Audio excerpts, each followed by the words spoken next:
अखंड ज्योति सितंबर 2021। महान शिक्षक सर्वपल्ली राधाकृष्णन। प्रसिद्ध विचारक मैथ्यू आर्नोल्ड ने कहा था कि विश्व के सर्वोत्कृष्ट कथनों और विचारों का ज्ञान ही संस्कृति है। यह कथन ऋषियों की परंपरा में जन्मे सर्वपल्ली राधाकृष्णन पर सर्वथा चरितार्थ होता है। उन्हीं की स्मृति में भारत में सन 1962 से 5 सितंबर को शिक्षक दिवस के रूप में मनाया जाता रहा है। इसी दिन महान शिक्षाविद और भारत के भूतपूर्व राष्ट्रपति डॉक्टर सर्वपल्ली राधाकृष्णन का जन्म सन 1888 को दक्षिण भारत के थिरुत्तनी नामक स्थान में हुआ था। राधाकृष्णन ने भारत के शिक्षा क्षेत्र में बहुत बड़ा योगदान दिया है। उनका मानना था कि एक शिक्षक का मस्तिष्क देश में सर्वश्रेष्ठ मस्तिष्क होता है। एक बार डॉक्टर राधाकृष्णन के कुछ छात्रों और मित्रों ने उनसे कहा कि वे उनका जन्मदिन मनाना चाहते हैं। इसके जवाब में डॉक्टर राधाकृष्णन ने कहा कि मेरा जन्मदिन अलग से मनाने की बजाय इसे शिक्षक दिवस के रूप में मनाया जाए तो मुझे गर्व अनुभव होगा। इसके पश्चात सन 1962 से पूरे भारत में 5 सितंबर को शिक्षक दिवस के रूप में मनाया जाने लगा। इस दिन हम सब इस महान शिक्षाविद को याद करते हैं और अपने उन सभी शिक्षकों को सम्मान एवं आदर देते हैं जिन्होंने हमारी जिंदगी में ज्ञान के दीपक को प्रज्वलित किया है। डॉक्टर राधाकृष्णन कहा करते थे कि मात्र जानकारियां देना ही शिक्षा नहीं है। यद्यपि जानकारी का अपना महत्व है और आधुनिक युग में तकनीकी की जानकारी महत्वपूर्ण भी है, तथापि व्यक्ति के बौद्धिक झुकाव और उसकी लोकतांत्रिक भावना का भी बड़ा महत्व है। ये बातें व्यक्ति को एक उत्तरदायी नागरिक बनाती हैं। शिक्षा का लक्ष्य है ज्ञान के प्रति समर्पण की भावना और निरंतर सीखते रहने की प्रवृत्ति। यह एक ऐसी प्रक्रिया है जो व्यक्ति को ज्ञान और कौशल दोनों प्रदान करती है तथा इनका जीवन में उपयोग करने का मार्ग भी प्रशस्त करती है। करुणा, प्रेम और श्रेष्ठ परंपराओं का विकास भी शिक्षा का उद्देश्य है। राधाकृष्णन कहते थे कि जब तक शिक्षक शिक्षा के प्रति समर्पित और प्रतिबद्ध नहीं होता और शिक्षा को एक मिशन नहीं मानता, तब तक श्रेष्ठ शिक्षा की कल्पना नहीं की जा सकती है। उन्होंने अनेक वर्षों तक अध्यापन किया। एक आदर्श शिक्षक के सभी गुण उनमें विद्यमान थे। उनका कहना था कि शिक्षक उन्हीं लोगों को बनाया जाना चाहिए जो सबसे अधिक बुद्धिमान हो। शिक्षक को मात्र अच्छी तरह अध्यापन करके ही संतुष्ट नहीं हो जाना चाहिए, बल्कि उसे अपने छात्रों का स्नेह और आदर भी अर्जित करना चाहिए। शिक्षक होने मात्र से सम्मान नहीं मिलता, वरन उसे अर्जित करना पड़ता है। डॉक्टर राधाकृष्णन ने जिस परिवार में जन्म लिया वह एक ब्राह्मण परिवार था। उनका जन्म स्थान भी एक पवित्र तीर्थस्थल के रूप में विख्यात है। राधाकृष्णन के पूर्वज पहले कभी सर्वपल्ली नामक ग्राम में रहते थे और 18वीं शताब्दी के मध्य में उन्होंने थिरुतन्नी ग्राम की ओर प्रस्थान किया था। लेकिन उनके पूर्वज चाहते थे कि उनके नाम के साथ उनके जन्मस्थल के ग्राम का बोध भी सदैव बना रहना चाहिए। इसी कारण उनके परिजन अपने नाम के पूर्व सर्वपल्ली लगाने लगे थे।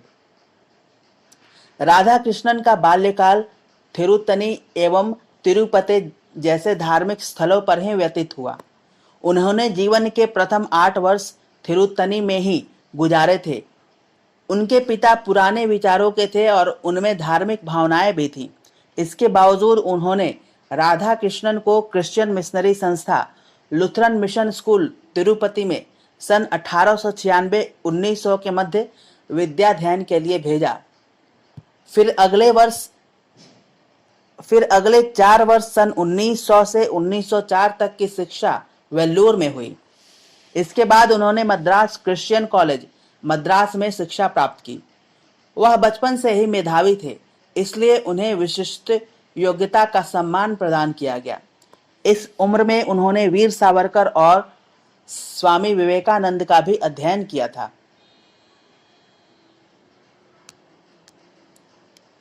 उन्होंने सन 1902 में मैट्रिक स्तर की परीक्षा उत्तीर्ण की और उन्हें छात्रवृत्ति भी प्राप्त हुई। इसके बाद उन्होंने सन 1904 में कला संकाय की परीक्षा प्रथम श्रेणी में उत्तीर्ण की। उन्हें मनोविज्ञान, इतिहास और गणित विषय में विशेष योग्यता की टिप्पणी भी उच्च प्राप्तांकों के कारण मिली। इसके अलावा क्रिश्चियन कॉलेज मद्रास ने उन्हें छात्रवृत्ति भी दी। दर्शन शास्त्र में एमए करने के पश्चात सन 1916 में वे मद्रास रेजिडेंसी कॉलेज में दर्शन शास्त्र के सहायक प्राध्यापक नियुक्त हुए। डॉक्टर राधाकृष्णन ने अपने लेखों और भाषणों के माध्यम से विश्व को भारतीय दर्शन से परिचित करवाया। सारे विश्व में उनके लेखों की प्रशंसा की गई। शिक्षा का प्रभाव प्रत्येक व्यक्ति पर सुनिश्चित रूप से पड़ता है और शैक्षिक संस्थान की गुणवत्ता भी अपना प्रभाव छोड़ती है। ईसाई संस्थाओं द्वारा उस समय पश्चिमी जीवन मूल्यों को विद्यार्थियों के भीतर काफी गहराई तक स्थापित किया जाता था। यही कारण है कि वहां अध्ययन करते हुए राधा कृष्णन का चिंतन पाश्चात्य हो चला था। कुछ लोग इन विचारों को हेय दृष्टि से देखते थे और उनकी आलोचना करते थे। उनकी आलोचना को डॉक्टर राधा कृष्णन ने चुनौती की तरह लिया और हिंदू आर्ष ग्रंथों का गहरा अध्ययन करना आरंभ कर दिया। डॉक्टर राधा कृष्णन यह जानना चाहते थे कि वस्तुतः किस संस्कृति के विचारों में चेतनता और किस संस्कृति के विचारों में जड़ता है। स्वाभाविक अंतर प्रज्ञा द्वारा उन्हें इस बात पर दृढ़ता से विश्वास करना आरंभ कर दिया कि भारत के दूरस्थ स्थानों पर रहने वाले गरीब तथा अनपढ़ व्यक्ति भी प्राचीन सत्य को जानते थे। इस कारण राधा कृष्णन ने तुलनात्मक रूप से यह जान लिया कि भारतीय अध्यात्म काफी समृद्ध है और ईसाई मिशनरियों द्वारा भारतीय संस्कृति की आलोचनाएं निराधार हैं। इससे उन्होंने यह निष्कर्ष निकाला कि भारतीय संस्कृति धर्म, ज्ञान और सत्य पर आधारित है, जो मनुष्य को एक अच्छा जीवन जीने का सच्चा संदेश देती है। डॉक्टर राधा कृष्णन ने यह भली भांति जान लिया था कि जीवन अत्यंत अल्प है, परंतु इसमें व्याप्त आनंद अनंत है। इस कारण व्यक्ति को सुख दुख में समभाव से रहना चाहिए। वस्तुतः मृत्यु एक अटल सच्चाई है जो अमीर गरीब सभी को अपना ग्रास बनाती है तथा किसी से किसी प्रकार का वर्ग भेद नहीं करती।